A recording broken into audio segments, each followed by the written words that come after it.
आगामी 28 तारीख रे आमर गोटे सर्वाइकल कैंसर उपर इम्यूनाइजेशन कार्यक्रम रो शुभारंभ ओडिशा रे रहिबे माननीय मुख्यमंत्री रहिबे मु भी रहिबी एवं आमे सर्वाइकल कैंसर को प्रतिहत करिया पई अप टू 14 इयर्स झियो पिला मानक पई गोटे सिंगल डोज रो सिस्टम करा हबो ता सहित 14 वर्ष रु बाहागर पर्यंत 3टा डोज रहिबो तो ताकू मध्य सरकार तरफ आमे भारत सरकार गाइडलाइन जो एसओपी करछि ता सहित आलोचना करूछु एवं कोन करा भी मध्य जाई परिबो स्टेट स्वास्थ्य एवं परिवार कल्याण विभाग तरफ तार मध्य सुव्यवस्था करा जिवो एवं मु आउथरे धन्यवाद देबी माननीय मुख्यमंत्री को जे आमे ए 2026-27 रो आर्थिक वर्ष रे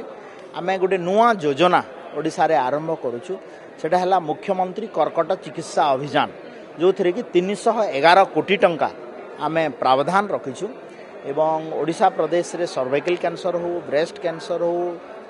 अन्य कैंसर गुड़ा हो ताकू प्रतिहत करने सरकार सचेतन अछंती एवं आगामी दिन रे मध्य ई कार्यक्रम को